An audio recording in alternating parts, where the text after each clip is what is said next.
Delta Sigma Theta Sorority statewide converges in Huntington, West Virginia on Saturday, March 19, 2022, with the main objective to discuss and confront the challenges of African American and minority community at large. This is a sisterhood organization that comprises primarily of black college-educated women looking at issues impacting black communities. Some of the major programs the sorority focus on include economic and educational development, international awareness, and physical and mental health. The event started with the introduction of officials followed by lunch. After the lunch was served, Dr. Jones Cynthia, who is the West Virginia State Coordinator and the moderator of the event, took the podium and introduced the keynote speakers. So LaKisha Brown, she lives right here down the street from us, for 5 miles, Charleston, West Virginia. She's a current member of the Charleston Institute Alumni Chapter of Delta Sigma Theta Sorority Incorporated. She's a very devoted mother, grandmother, and if you know her, you know she's a strong advocate for the youth within the community. She received her Master's of Arts degree in Correctional Counseling from Marshall University in 2002.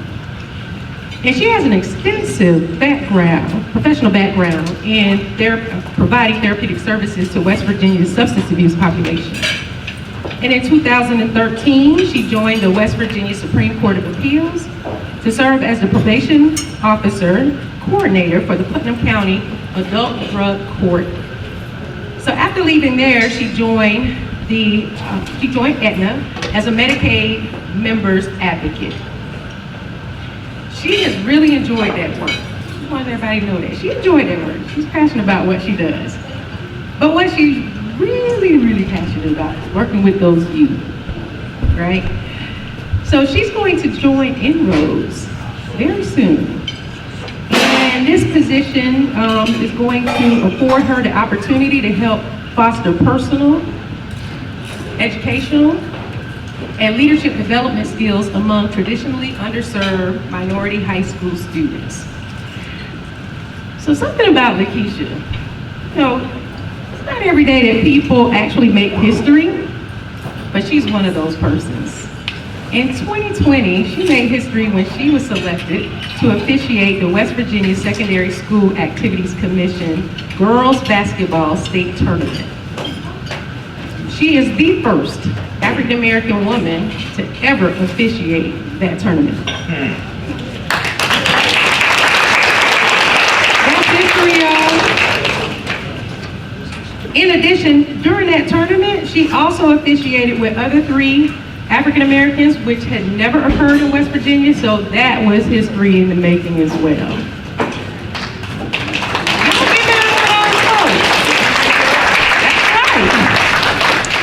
LaKisha Brown will share her story to inspire other young women, stating how she struggled as a young child to overcome many obstacles. Good afternoon. First, I want to thank the Huntington Alumni Chapter for having me. It was actually a shock when I received a call to ask me to do this. I just see myself as a person. All right, I appreciate all the accomplishments, but a lot of times I just do what I'm asked to do, and that's to serve people. I want to thank our wonderful our regional director, and our national, as well as our regional representatives for being here in the state of West Virginia. So I come to you this afternoon to share a little bit about myself. And I want to say, as I begin to share about myself, I ask people not to feel sorry for me. All right, I like to put that out there first, because I say that because I want to be a blessing amongst people. So I feel like sometimes when we put ourselves in feeling sorry for people, we miss the message. So I ask you to please listen to my message so I can inspire you to make you a better person. So again, I ask you to please not feel sorry for me as I share myself with you. So what I have challenged myself to do is to turn my sorrow into service. My sorrow didn't just begin on October the 26th, 2021. My sorrow began as a very young child in Detroit, Michigan. So West Virginia is where I have come, but West Virginia is not where I'm from. I am from Detroit, Michigan, and I am from there because at a very young age, my parents, who battled drug addiction, they decided that they wanted to further their life and bring me into this world. And so that's how I got here. But in the midst of them bringing me into this world, they too battled drug addiction. And so I, as a very young child, was brought into a circumstance that was sort of out of my control, right? I had to learn how to persevere at a very young age. I had to learn how to persevere because by the age of three, okay? I'm not sure if everybody remembers what they were doing at the age of 3. I'm not sure if everyone can recall those whom they're serving when they're 3 years old, but I can tell you about who I was at 3. At 45, but I still have a very vivid memory of what that looks like. And it's not something that I stand here again to ask for you to feel sorry for me. I stand here because at 3 years old, seeing that has inspired me to continue to help other people so their story doesn't seem to be like mine.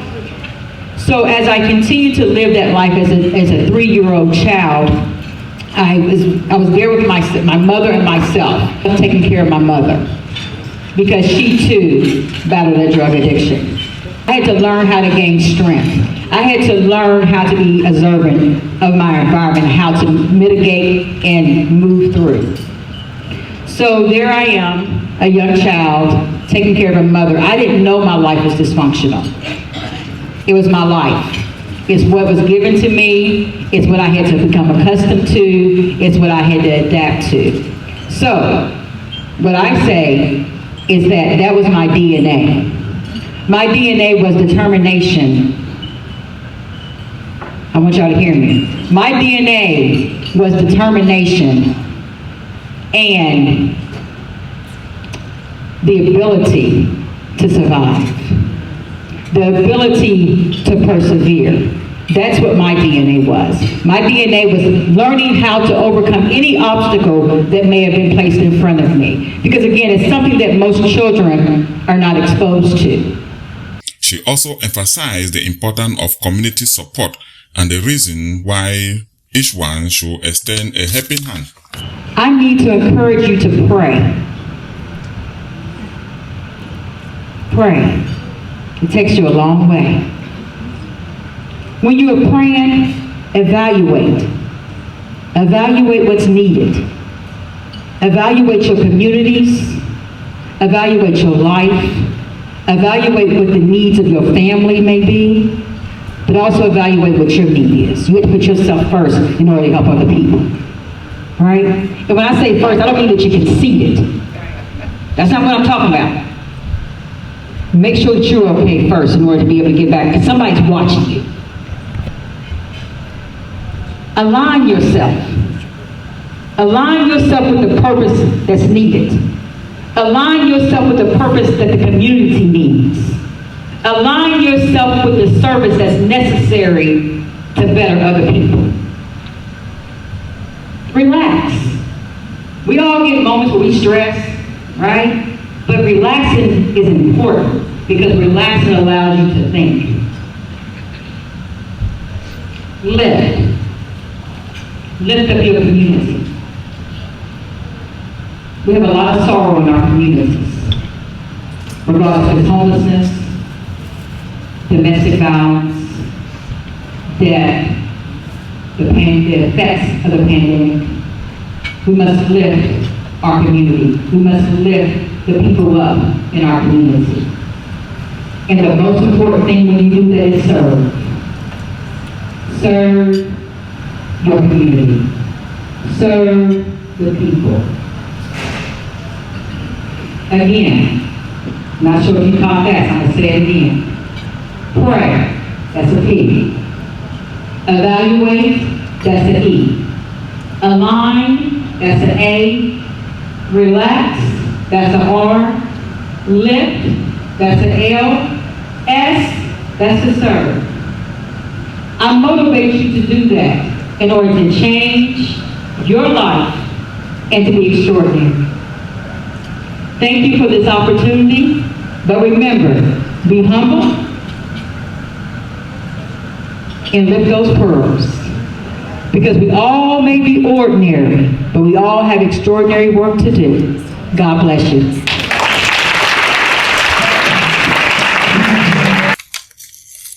Dr. Jones, the moderator, took the microphone again to recognize some important members who were present and other invitees, and in turn was also appreciated for the work she has put in at the leadership level.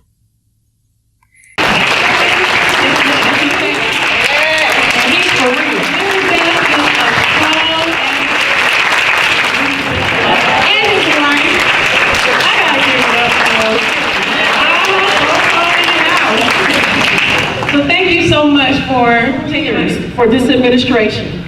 And Dr. Jones has been the West Virginia State's coordinator. We're like 3.75 years now. And I'm just gonna tell you, she has served you well on regional leadership. Giving the closing remark, Madison Robertson called on all the members to be present for the next annual seminar, which will take place in Minneapolis. Make sure I understand this. West Virginia is going to be represented in Minneapolis. All right. As the event was rounding up, our camera caught some few reactions from participants, including the police chief of Huntington, West Virginia, who said it is an honorable thing as a black man to come out and support black women. I heard an inspirational message, but it's important for black men to support our black women. And that's truly important for me as a black man. And setting the example, because we need to know that these women can also be inspirational to young men as well. So we have to support each other no matter what. The thing I want to pass across is that no matter what your story may be, your story can always be a testimony to someone else. One of the things that I do as an individual is that I'm turning my sorrow into service, meaning that no matter what I'm going through, I use that to service other people, to inspire people to be better than what they may have been at one point in time in their lives. African American women, your journey will not be easy, but don't give up. The walls, the ceilings will be, when you look at them, will seem like they are unsurmountable. Don't let that stop you. There's always a way to achieve the goal that you have set forth for yourself. There's always a way to obtain what you have dreamed so hard for. There's always a way to do the things that are in your heart. Look at the system that is before you. Look at the people that are lifting you up. Look at the people that shoulders you stand on. Look at yourself. Believe in yourself. Because when you believe in yourself, you can do all things possible. For Gaza Media, I'm Ernest Kumba, Huntington, West Virginia.